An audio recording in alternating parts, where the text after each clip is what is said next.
Padre Celestial, gracias por tu palabra. Una guía segura en un mundo que anda tan confundido. Pedimos, Señor, la dirección de tu Santo Espíritu, para que nuestras mentes no estén confundidas, sino que estemos fundamentados sobre la verdad eterna. Gracias por escucharnos. Te lo imploramos en el nombre de Jesús. Amén. Vamos a repasar un punto que estábamos tratando en nuestra última clase. Vamos a Apocalipsis 13 y el versículo 10. Apocalipsis 13 y el versículo 10. Está hablando de algo que le sucedió a la bestia, que representa el poder papal, al final de su periodo de dominio, en el año 1798. Sucedieron dos cosas con el papado o con la bestia. Dice allí, si alguno lleva en cautividad, va en cautividad. Es decir, el sistema iba a quedar cautivo. Y luego dice, si alguno mata a espada debe ser muerto. Así que el papado, la bestia, llevaba a la gente cautiva y el sistema iba a ir cautivo. Usaba la espada para matar y la espada le iba a suministrar la herida mortal. Ahora queremos enfocarnos en estos dos puntos, la herida mortal y el cautiverio de la bestia. Quiero comenzar mencionando que generalmente en la iglesia adventista se ha dicho que el cumplimiento de este versículo 10 de Apocalipsis 13 fue cuando el Papa Pío VI fue llevado preso por el general Berthier, a donde murió en exilio en Francia en 1799. Pero el cumplimiento de esta profecía es mucho más abarcante que el cautiverio de un papa. En realidad no fue un papa específico que fue llevado al cautiverio, fue la bestia la que fue llevada al cautiverio. Es decir, el sistema en su totalidad fue al cautiverio en 1798. Ahora, ¿qué significa eso?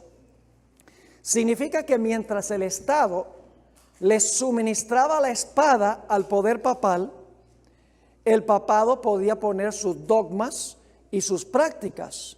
Durante ese tiempo estuvo libre de llevar adelante su obra mientras podía usar la espada del poder civil. Pero en 1798, cuando le quitaron la espada, cuando la espada se volcó contra ella, recibió una herida mortal y fue al cautiverio porque ya no tenía libertad para hacer lo que había hecho durante los 1260 años.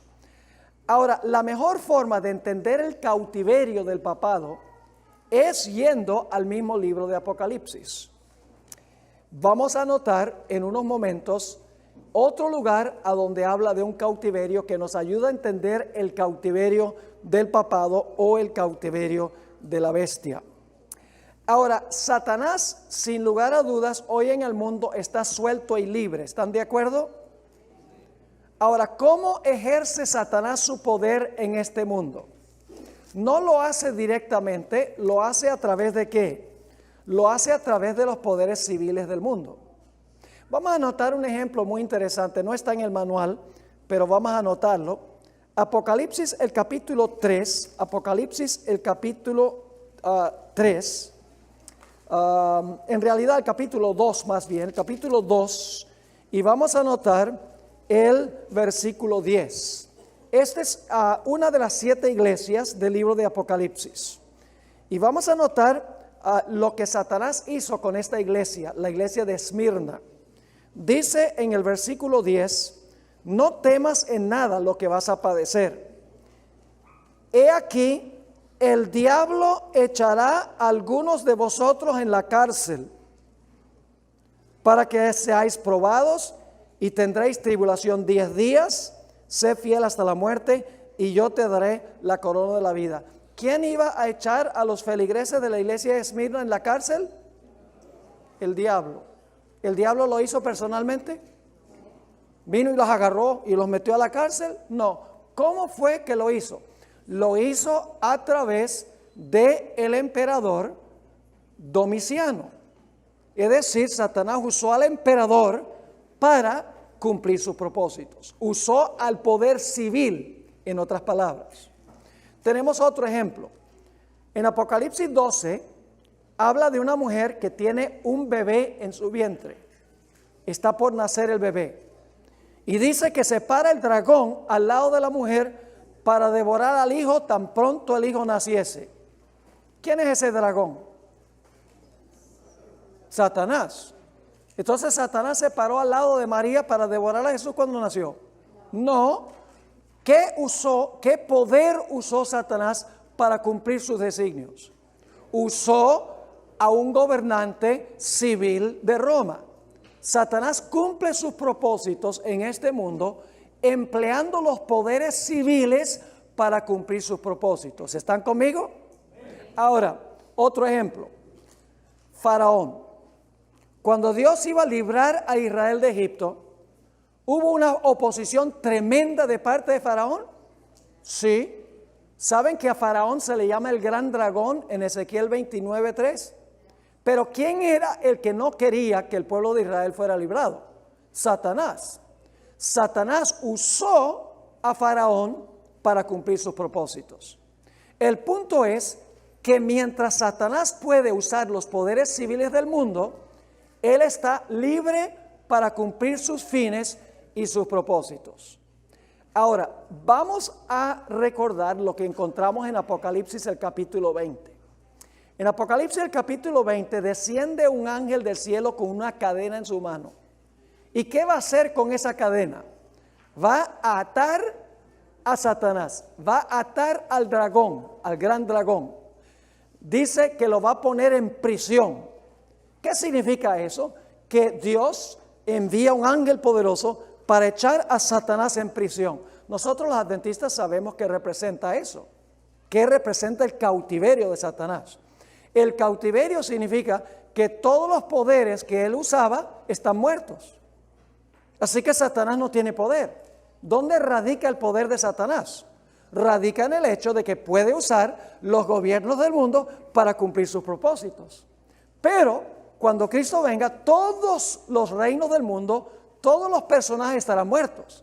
Así que Satanás no va a tener ¿qué? Poder, va a tener una herida mortal, en otras palabras. Va a ser echado en la cárcel, en prisión, en cautiverio, por así decirlo. Pero ¿qué va a suceder después de los 1000 años? Después de los 1000 años, ¿qué va a suceder con todos los gobernantes civiles del mundo que Satanás usó? Todos van a resucitar. Y ahora Satanás es suelto de su prisión porque nuevamente tiene a la gente que puede usar para cumplir sus propósitos. Se le sana su herida mortal porque ahora puede usar los poderes civiles de nuevo. Ahora está libre porque ahora puede nuevamente usar los poderes civiles. Así que la herida mortal significa que el papado ya no podía usar los poderes civiles del mundo.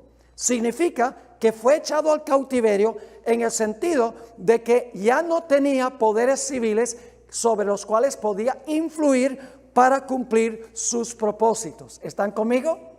El libro de Apocalipsis mismo nos explica qué es el cautiverio. Ahora, hay un punto muy importante que necesitamos recordar y es este. Cuando hablamos de la herida mortal del papado, no fue la Iglesia Católica la que recibió la herida mortal. Hay una diferencia entre la Iglesia Católica y el papado. Tenemos que entender eso.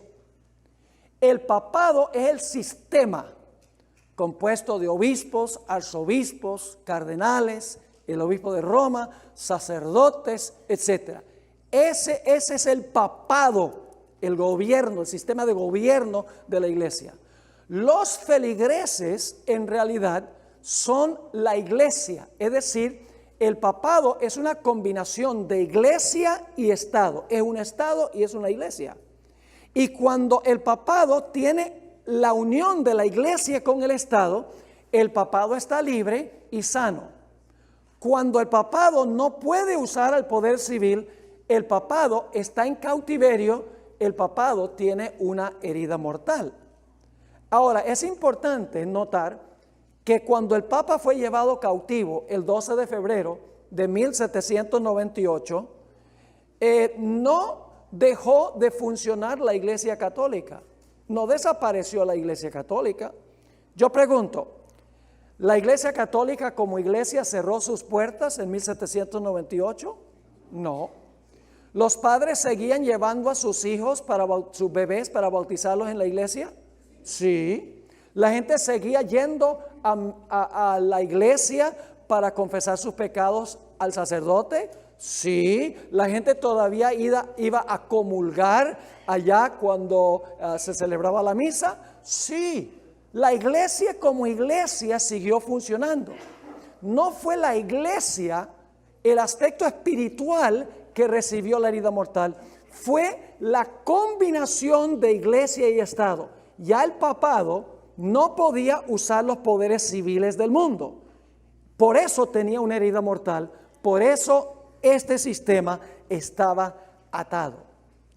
Ahora quiero leerles unas citas de historiadores sobre lo que sucedió en el año 1798. Y aquí ustedes van a ver en estas citas que Iglesia Católica y papado no son lo mismo. La iglesia puede funcionar como iglesia, mientras que el papado tiene una herida mortal y está en cautiverio. Mientras que la Iglesia Católica no puede usar los poderes civiles, la iglesia sigue funcionando como iglesia. Lo único es que no puede usar a los reyes de la tierra para que ellos hagan lo que la iglesia quiere. Aquí está la primera cita sobre lo que ocurrió en 1798. Esto está al pie de la página 170 para los que tienen el manual.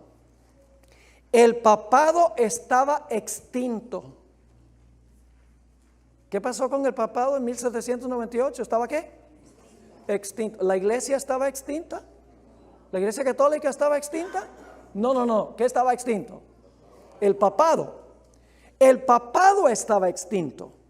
No quedaba ni un vestigio de su existencia. Pero la iglesia todavía estaba. Y luego sigue diciendo, y de todos los poderes católicos romanos, ninguno levantó un solo dedo para defenderlo. Antes de esto, durante los 1260 años, cuando alguien atacaba el papado, ¿qué hacían los poderes civiles? Se levantaban para defender al papado. Pero aquí dice que cuando recibió la herida mortal, dice, ninguna nación levantó un solo dedo para defender al papado. Sigue escribiendo este historiador. La ciudad eterna ya no tenía príncipe ni pontífice. Príncipe es la parte civil, pontífice es la parte religiosa. Su pontífice estaba muriendo en tierras extranjeras y ya se había dado el decreto que no se permitiría la elección de un sucesor. Tristemente, en 1801, Napoleón Bonaparte cometió el error de permitir que se eligiera otro papa. No vamos a entrar en eso. Aquí hay otra cita de un historiador en cuanto a lo que ocurrió en 1798.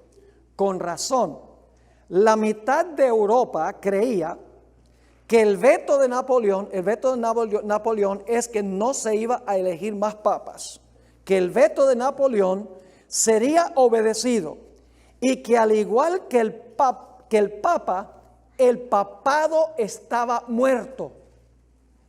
¿Qué es lo que estaba muerto? El papado, no la Iglesia Católica. No está hablando de los feligreses de la iglesia.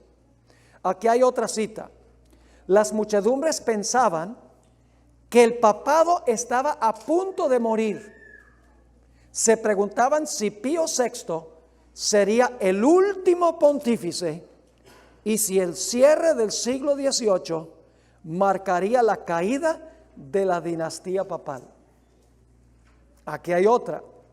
El papado había sufrido su más profunda humillación y parecía estar aniquilado. Estos son historiadores que no interpretan el libro de Apocalipsis como nosotros, pero fíjense, dicen que el papado estaba a punto de morir, otro dice que el papado estaba muerto, no quedaba ni un vestigio de su existencia. Aquí dice parecía que estaba aniquilado, y luego dice este historiador, la Revolución Francesa le suministró una herida que, según parecía, no quería sanarse sino hasta fines del siglo XX. Qué interesante. Les leo una cita más. El objetivo del directorio francés, es decir, de Napoleón Bonaparte y sus tropas, era destruir al gobierno papal.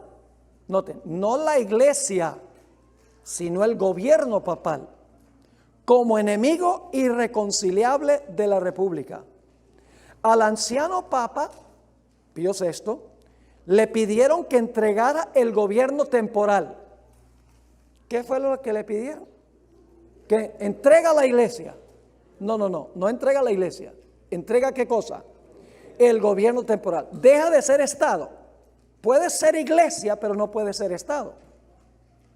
Sigue diciendo, al anciano Papa le pidieron que entregara el gobierno temporal, y al rehusar hacerlo, fue arrastrado del altar, los anillos le fueron arrancados de los dedos, y finalmente, después de declarar que su poder temporal estaba abolido, ¿qué es lo que estaba abolido? Su poder temporal estaba abolido. Los vencedores se lo llevaron prisionero a Toscana, de donde nunca regresó. ¿Entienden este punto? ¿Cuántos entienden lo que es la herida mortal? A ver, levante la mano los que entienden la herida mortal. ¿Entienden el cautiverio? Mientras el papado puede usar la espada de poder civil, ¿cómo está? Está libre y está sano. Cuando pierde la capacidad de usar la espada del poder civil, el papado está herido y está preso. ¿Está claro? Igual que Satanás, mientras puede usar los poderes civiles del mundo, está sano y libre.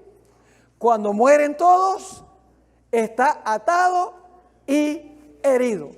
Pero cuando resuciten todos los que usaba, recupera su poder, está sano y libre nuevamente. Ese es el significado de la herida mortal. Ahora, la herida mortal se suministró en el año 1798. ¿Será ese el fin del poder papal? Daniel 7 menciona solo 3 etapas de la cuarta bestia, pero Apocalipsis agrega una etapa de la cuarta bestia. En Daniel 7, 23 y 24 dice, hay 3 etapas. Hay el imperio romano gobernando solo, el imperio romano se divide en 10 reinos, luego el cuerno pequeño gobierna 1260 años, al final recibe una herida mortal. Pero Daniel 7 no va mucho más allá, pero Apocalipsis explica y añade a lo que tenemos en Daniel el capítulo 7.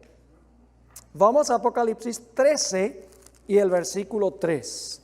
Apocalipsis el capítulo 13 y el versículo 3. La cuarta etapa de la cuarta bestia. Dice, y vi una de sus cabezas como herida de muerte. ¿Qué fue lo que la hirió de muerte? ¿Qué arma? La espada, muy bien. Porque el gobierno civil dijo, no te apoyamos más. Usó la espada en contra de la iglesia, en contra del papado. Así que dice, y vi una de sus cabezas como herida de muerte, ¿pero qué? Su herida mortal fue sanada. El cuerno pequeño, la bestia va a tener otro periodo de dominio. ¿Va a recuperar la espada? Sí. ¿Va a recuperar su libertad? Sí, Señor. Porque dice, su herida de muerte fue sanada y se maravilló todo Panorama City. También se maravilló toda la tierra en pos de ¿quién? ¿Cuál bestia? La misma que gobernó 42 meses. ¿El papado va a recuperar su poder? Lo dice la profecía y lo estamos viendo delante de nuestros ojos. Si ustedes no han estado leyendo los periódicos y viendo las noticias, no sabrían cuánto poder está cobrando el papado en esta época. Más adelante en este tema les voy a hablar de algunas cosas que están ocurriendo. Entonces, ¿cuáles son los objetivos y las aspiraciones del papado? Yo mencionaba en una presentación anterior que ni Juan Pablo II, ni Benedicto XVI, ni Francisco I hacen referencia a la segunda venida de Cristo Jesús. ¿Cuántos de ustedes han oído hablar alguna vez a Francisco I decir que la segunda venida de Jesús es la gran esperanza para arreglar todos los problemas del mundo? Nunca. ¿Saben por qué? Porque el papado no cree que la sociedad va a mejorar a través de la segunda venida de Jesús. Va a cambiar como resultado de la segunda venida de Jesús. Ellos creen que la iglesia, recuperando el apoyo de los poderes civiles, va a poder resolver los problemas de la sociedad para establecer el reino de Cristo aquí en la tierra, bajo el dominio del poder papal, ayudado por los poderes civiles del mundo. Ese es el objetivo del poder papal. Quiero leerles ahora una cita muy interesante que leí anteriormente en un tema, pero ahora vamos a leerlo en este contexto. Esto fue escrito por el Papa Benedicto XVI en su encíclica Caritas in Veritate. Significa caridad en la verdad o amor en la verdad. Fíjense que aquí él expresa cuáles son los objetivos del poder papal. Se encuentra al pie de la página 171. La acción del hombre sobre la tierra está inspirada y sustentada por la caridad. Contribuye a la edificación de esa ciudad de Dios universal hacia la cual avanza la historia de la familia humana. ¿Hacia qué está avanzando la familia humana? Hacia la edificación ¿de qué cosa?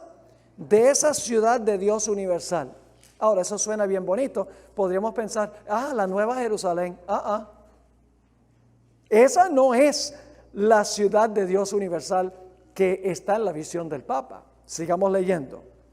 En una sociedad en vías ¿de qué? Globalización, el bien común, ¿el qué? El bien común y el esfuerzo por él, el esfuerzo por el bien común, han de abarcar necesariamente a toda la familia humana, es decir, a la comunidad de los pueblos y naciones, dando así forma de unidad y de paz a la ciudad del hombre y haciéndola en cierta medida una anticipación que prefigura la ciudad de Dios sin barreras. Ahora él va a hablar sobre cuál es la solución, cómo se puede lograr este objetivo de lo que él llamó la edificación de la ciudad de Dios universal, lo que él llamó la globalización, aquello a lo cual se refirió como el bien común. Vamos a ver cómo se va a lograr. En el siguiente párrafo dice, para gobernar la economía mundial, para sanear las economías afectadas por la crisis, para prevenir su empeoramiento y mayores desequilibrios consiguientes, para lograr un oportuno desarme integral, es decir, desarmar a todas las naciones de sus armas, la seguridad alimenticia y la paz, para garantizar la salvaguardia del ambiente y regular los flujos migratorios, urge la presencia de una verdadera autoridad política mundial, como fue ya esbozada por mi predecesor, el beato Juan XXIII.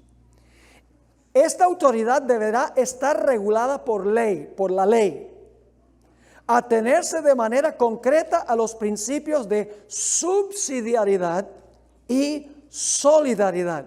Subsidiariedad significa que los deseos del individuo están sujetos al bien de toda la gente. La solidaridad significa que todos tienen que unirse en común.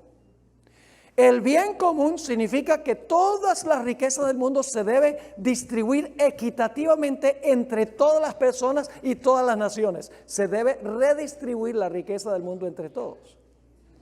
Eso es lo que se llama socialismo. O aún más drástico, eso es lo que se llama comunismo. En ningún país del mundo ha funcionado alguna vez el comunismo. Si no lo creen, miren lo que está pasando en Venezuela. Un desastre. Y ustedes dicen, bueno, esos son los medios de comunicación que dicen que están mal.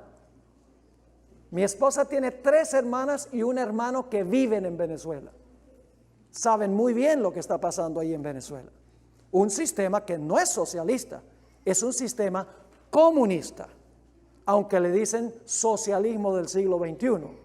En realidad, ese es el ideal que tiene el Papa Francisco I. Por eso es que Francisco I no ha dicho casi nada en cuanto a Venezuela. Solamente ha dicho, las dos partes, el gobierno y la oposición, deben reunirse y dialogar sobre cómo solucionar este problema, pero no ha dicho nada más. Yo no sé si ustedes sabían, pero el líder de los jesuitas es un venezolano, de la sociedad de los jesuitas, es un venezolano. Y eso no es coincidencia. Porque el ideal del Papa es tener un gobierno centralizado, como dice aquí, para resolver los problemas de la economía mundial, sanear las economías, desarmar a las naciones, dar seguridad alimenticia y la paz, garantizar la salvaguardia del medio ambiente, el cambio climático y regular los flujos migratorios. Un gobierno centralizado. Y yo preguntaría, ¿bajo el liderazgo de quién? ¿Bajo el liderazgo moral de quién? Sigamos leyendo. Sigue diciendo, dicha autoridad, además, deberá estar reconocida por todos. Todas las naciones tienen que reconocer esa autoridad, dice él. Gozar de poder efectivo para garantizar a cada uno la seguridad, el cumplimiento de la justicia y el respeto de los derechos.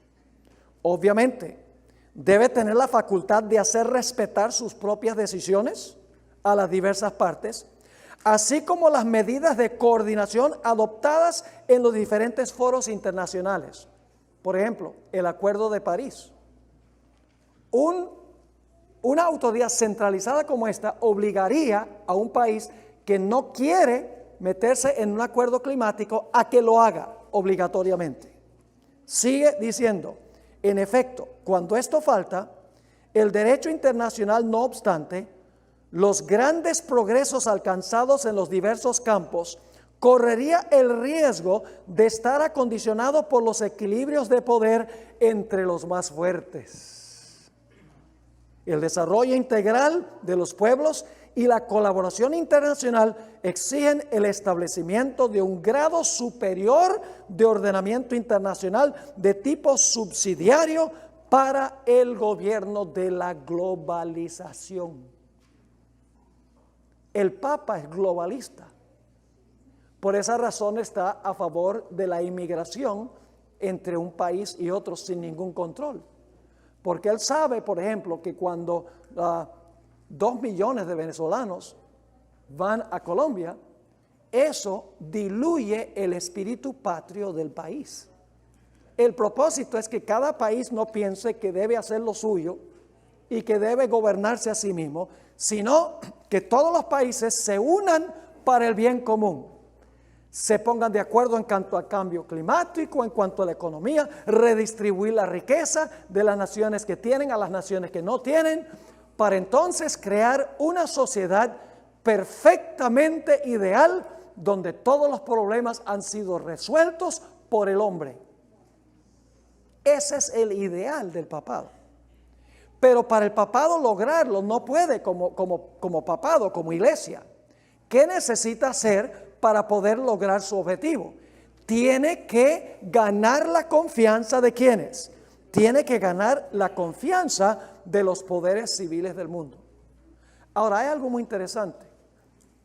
Si ustedes recuerdan el pontificado de Juan Pablo II y de Benedicto XVI, los tópicos de conversación de ellos eran el aborto, el matrimonio homosexual, contrario a eso, la eutanasia, es decir, darle una inyección letal a una persona que está sufriendo.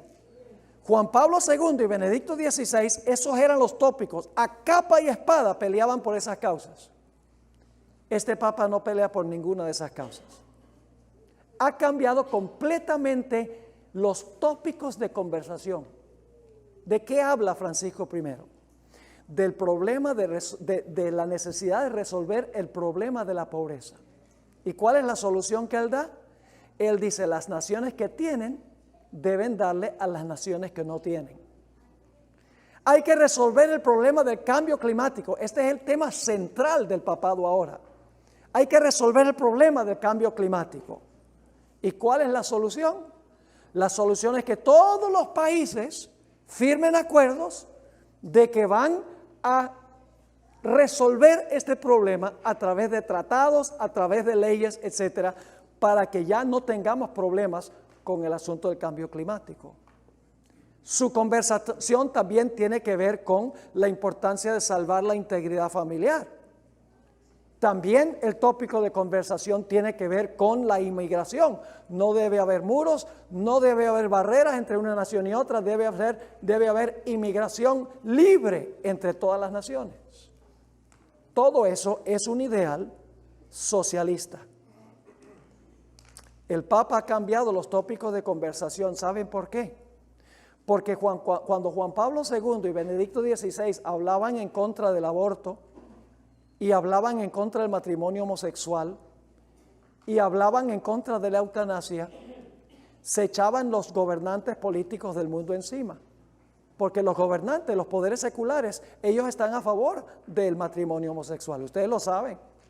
Se aprobó inclusive por la Corte Suprema en los Estados Unidos. Están en favor de LGBT. Están en favor de la inmigración, las Naciones Unidas, la inmigración abierta, sin ninguna barrera. Están a favor de tomar la riqueza de los países desarrollados para mandar el dinero a los países que no se han desarrollado o que están en vías de desarrollo. Esos son los tópicos de conversación de él. ¿Por qué razón? Porque esos tópicos son los tópicos que están tratando los gobernantes del mundo, las Naciones Unidas. Esos son los tópicos que los reyes de la tierra quieren oír. Lo que quiere el Papa es echarse al bolsillo a los poderes civiles del mundo, para luego la iglesia dictar lo que debe hacer la sociedad para crear, según él, una sociedad perfecta. ¿Recuerdan el tema que estudiamos sobre la Torre de Babel? ¿Era ese el objetivo de los constructores de la Torre de Babel? Unirse en un sistema global para exaltar la grandeza del hombre, para resolver los problemas. Dijeron, si hay otro diluvio, vamos a construir una torre con la tecnología para que no nos ahoguemos la próxima vez. Todo se basaba en la grandeza humana, las obras humanas, la salvación humana, doctrinas y tradiciones humanas. Ese es el punto de vista hoy del papado. Y ustedes podrán decir, bueno, el pastor Bora está siendo radical. Nada más lo que tienen que hacer, hermanos y hermanas, es leer. Tenemos que aprender a leer. Tenemos que hacer investigación. Tenemos que estar alerta, despiertos. Jesús dijo que debemos velar. Eso significa que debemos estar al tanto de lo que está pasando en el mundo económico, social, el mundo político, el mundo religioso, para que sepamos a dónde estamos nosotros en la historia. Quiero leerles ahora una cita. Esta fue escrita por una periodista llamada Ayn Rand, Lo escribió en 1967. ¡Wow! ¿Cuántos años llevan desde 1967? 51 años, ¿verdad?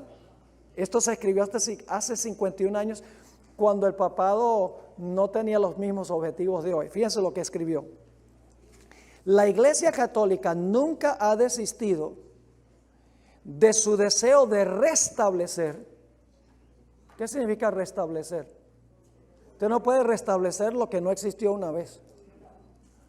La Iglesia Católica nunca ha desistido de su deseo de restablecer la unión medieval de la Iglesia y el Estado, con el objetivo final de crear un Estado y una teocracia de alcance global hace 51 años.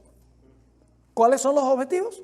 Restablecer la unión medieval de la Iglesia y el Estado, lo que existió en el pasado, con el objetivo final de crear un Estado y una teocracia de alcance global.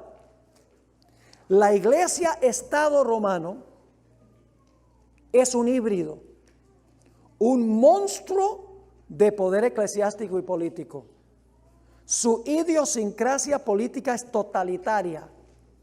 Y cuando se le ha dado la oportunidad de implementar sus principios, el resultado ha sido la represión sangrienta. Si en los últimos 30 años, recuerden que está escribiendo en el 67, si en los últimos 30 años ha suavizado el tono de sus declaraciones de tener poder plenipotenciario, supremo e irresponsable, y ha asesinado menos gente que antes, este cambio de conducta no se debe a un cambio de ideas, sino a un cambio de circunstancias. ¿Cuál es el cambio de circunstancias? Que no puede usar los poderes civiles.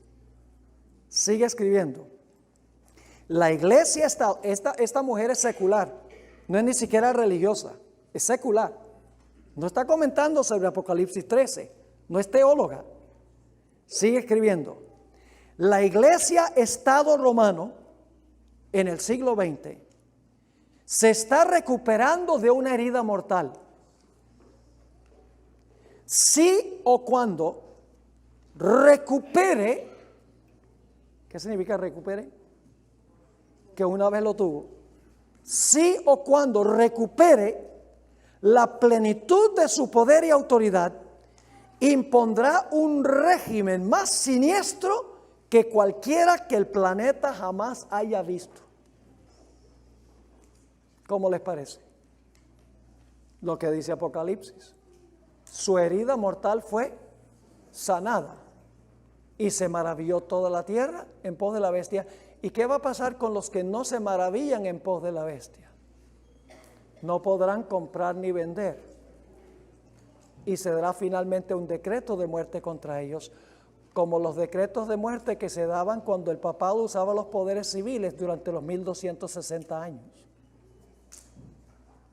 Philip Spener escribió hace más de 200 años lo siguiente.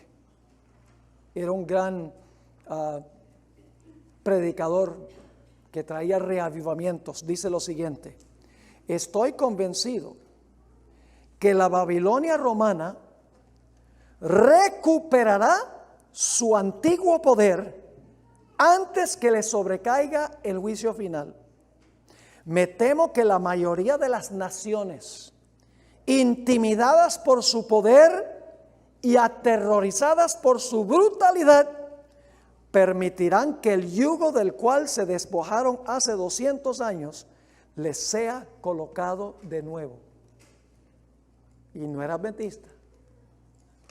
Así que ¿a dónde estamos nosotros ahora en la gran cadena profética? Vamos a repasar. Babilonia, Medo-Persia, Grecia, el Imperio Romano. Se divide el Imperio Romano. Se levanta un cuerno pequeño, arranca 3 cuernos, gobierna 1260 años, 1798 recibe una herida mortal. Y luego esta tarde en 2 temas vamos a estudiar en cuanto a un poder que se levanta cuando la bestia del mar recibe su herida mortal y pierde su poder. Es una bestia que se levanta de la tierra y tiene 2 cuernos como de cordero, pero termina hablando como un dragón. Esta tarde en los 2 temas les voy a demostrar de Apocalipsis 13, al estudiar en cuanto a la segunda bestia, que es los Estados Unidos de América, que le va a devolver la espada al poder papal y la va a soltar del cautiverio, devolviéndole la espada del poder civil. Los Estados Unidos será el poder que le sanará la herida al poder papal. Todo lo que hace la bestia de la tierra, lo hace para complacer a la primera bestia.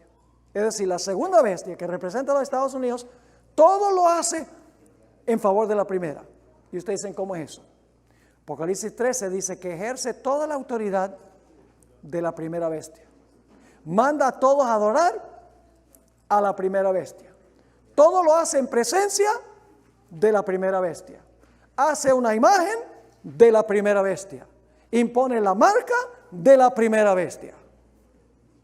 Es decir, la bestia representada por el poder representado por la bestia con cuernos de cordero, todo lo que hace es para restaurarle el poder a la primera bestia, al poder papal. Y ustedes dicen, eso nunca puede pasar, que no puede pasar. Yo pregunto, ¿ya los Estados Unidos se levantó, ya se levantó la bestia de la tierra con los 2 cuernos de cordero? Sí, es este país. ¿Todavía está respetando lo que representan los 2 cuernos? Vamos a encontrar que representan los cuernos libertad civil y religiosa, la separación de la iglesia y del Estado. Eso es lo que representan los 2 cuernos. ¿Todavía los Estados Unidos están respetando esos principios? Sí. ¿Cuál es el próximo paso? Cuando la nación, en vez de respetar esos 2 principios, va a terminar hablando como un dragón. ¿Dónde estamos nosotros ahora en la cadena profética? Estamos entre el momento cuando se levantó los Estados Unidos y cuando los Estados Unidos hable como un dragón.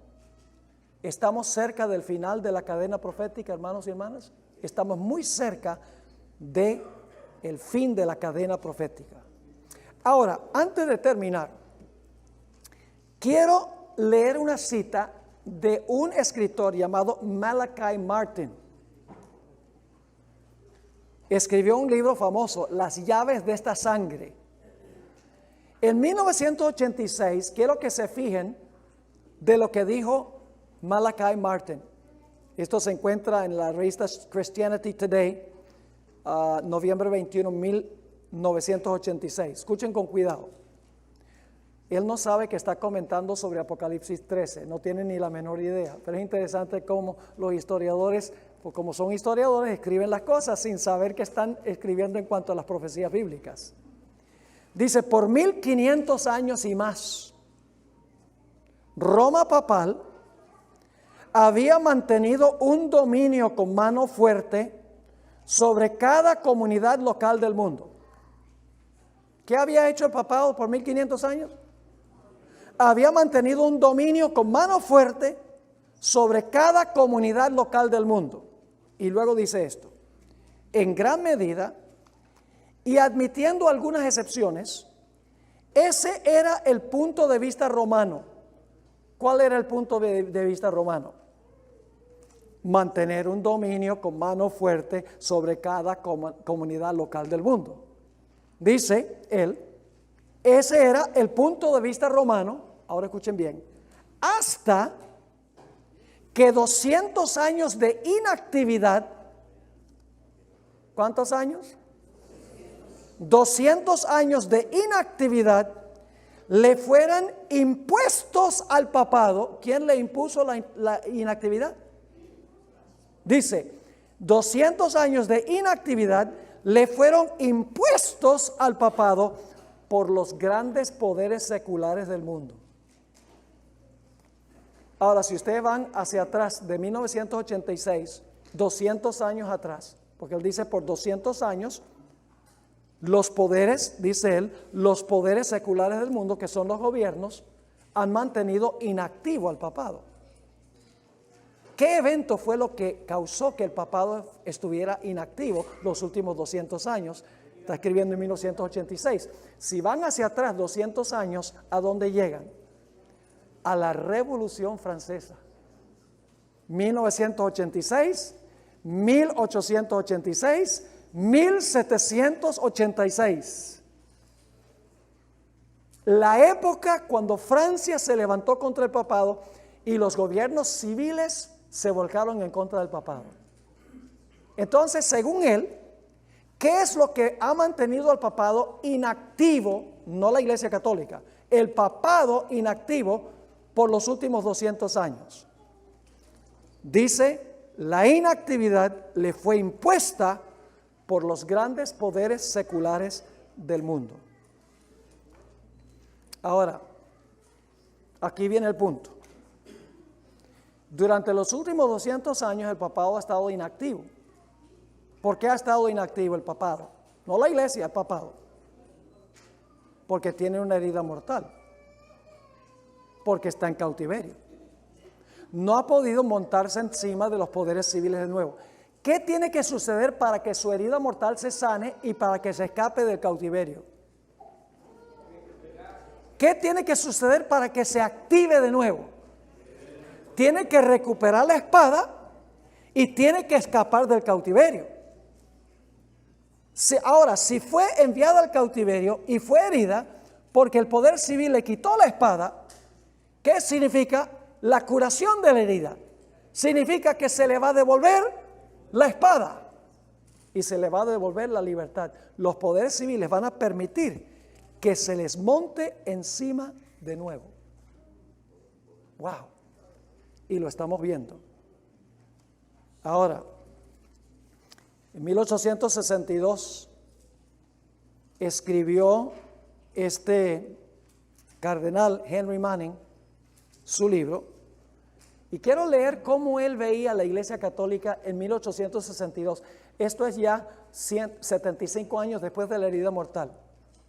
No solamente Francia se volcó contra el papado, todas las naciones de Europa se volcaron contra el papado y formaron gobiernos democráticos. Fíjense lo que él escribió. Ved a esta Iglesia Católica, esta Iglesia de Dios, frágil y débil, rechazada aún por las naciones que se dicen católicas. Allí vemos a la Francia católica, a la Alemania católica y la Italia católica, rechazando la idea del poder temporal del vicario de Jesucristo. No solamente era Francia, dice aquí Francia, Alemania, Italia y otros países.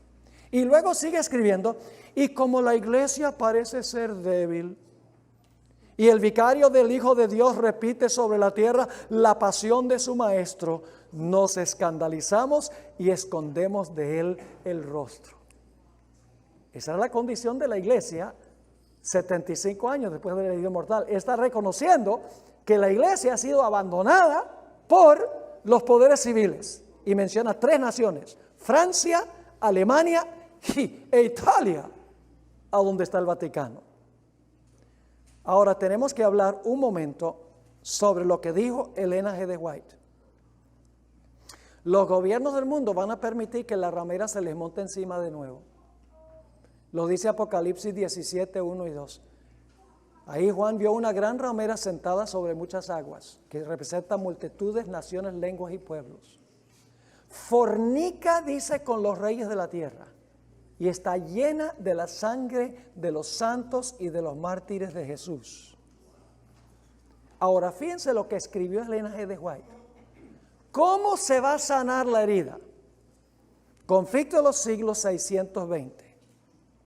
Dice ella, derróguense. ¿Qué significa derróguense? Es una palabra que no usamos mucho en español. Derrogar significa ¿qué? Quitar o eliminar. Derróguense las medidas restrictivas impuestas en la actualidad por los gobiernos civiles. ¿Quién impone las medidas restrictivas ahora? Cuando ella escribió, los gobiernos civiles. Ella dice, quiten eso y déjesele a Roma que recupere su antiguo poder. Y se verán resucitar de una herida mortal, resucitar en el acto su tiranía y sus persecuciones. ¿Qué es lo que restringe al papado según ella? Los gobiernos civiles del mundo. ¿Cuándo es que vendrá otra vez, según ella, la tiranía y las persecuciones de este sistema? Cuando los poderes civiles deroguen las medidas que restringen a este poder papal. Ahora, no solamente será los Estados Unidos. Dice que todo el mundo se maravillará en pos de la bestia.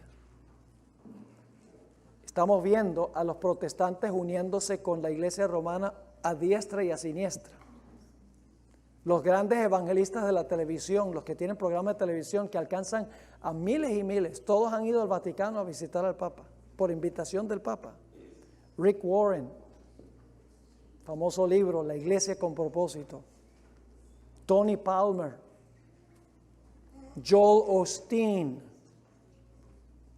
James Robison, Kenneth Copeland y otros grandes líderes protestantes han expresado gran admiración por el papado.